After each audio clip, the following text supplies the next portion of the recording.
बे समाव आं दङ बांगालरफोर बायदि मोनसे फिसा सिटियाव दङ, नाथाय जोबोद समायना आरोना। बे समाव आङो नोंथांमोननो जोंहा रसमा ब्रह्म बयबो मोनथियो, मानोना बर'नि सासे इउटुबार जोबोद मोजां बिथाङा भिडिअ क्रिएटारमोन, नाथाय बिथाङा 5-6 दानसो बिथाङा गोमानानै दङमोन।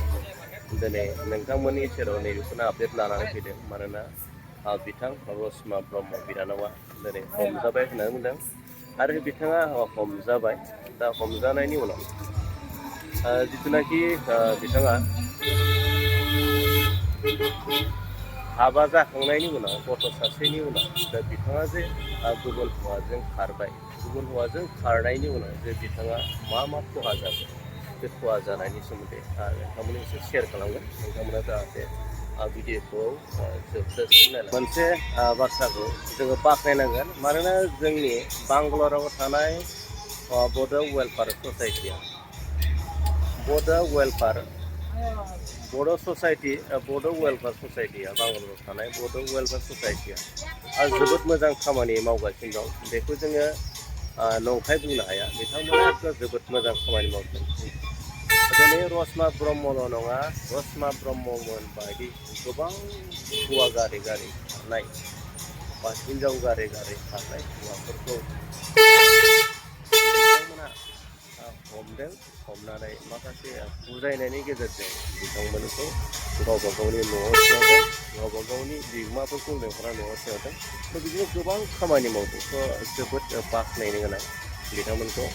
आङो बे समाव नोंथांमोननो बेखौसो फोरमायगोन, मानोना रसमा ब्रह्मआ गथ' सासे गोनां हौवा गोनांमोन, नाथाय बियो गुबुन हौवाजों खारखांनायनि उनाव बिथाङा मा खहा जाखो फिजिकेलि, मेन्टेलि बिहा मा खहा जाखो, इक'नमिकेलि रांखान्थि बिथिङै बिथाङा मा खहा जाखो, बेखौ नोंथांमोनखौ फोरमायगोन। बर'नि सासे भिडिअ क्रिएटार हिसाबै, फेसबुकनि इउटुबनि भिडिअ क्रिएटार हिसाबै बिथाङा रांखान्थि बिथिङाव जोबोद खहा जादों। आरो बेजों लोगोसे बयनिख्रुइ देरसिन खहायानो जादों मान सन्माना खहा जादों आरोना। आं बे समाव बेखौसो खावलायगोन, जाय हिनजावफोरा हाबा जायाखै, सिख्लाफोरा हाबा जायाखै, बेनिखायनो बेबायदि हौवा गारनानै खारनोब्ला, गथ' गारनानै खारनोब्ला बिथांमोना सिगाङावनो हाबा जायैनि सिगाङावनो माखासे सिन्थाफोरखौ खालामनांगौ, साननांगौ। बेंगालर बड' वेलफेयार एस'सिएसना जोंनि बर'नि मुंदांखा इउटुबार रसमा ब्रह्मखौ हमनो हाबाय। दा बिथांमोननि हमनायनिफ्राय मोनसे फोरमान जाबाय, रावबो बेबायदि हौवा गारनानै, हिनजाव गारनानै बेंगालर, चेन्नाइ, तामिलनाडु गोबां सिटि जायगाफोराव खारखोनानै दङ, बिथांमोना रावबो बारग'नो हाया, बेयो फोरमान जाबाय। बेनिखायनो बिथांमोननिसिम रोजा साबायखर बावनांगोन, मानोना बिथांमोना गोबां खस्थ' खालामनानै, गोबां नाजानानै बिथांमोना बे रसमा ब्रह्मखौ हमनो हादों।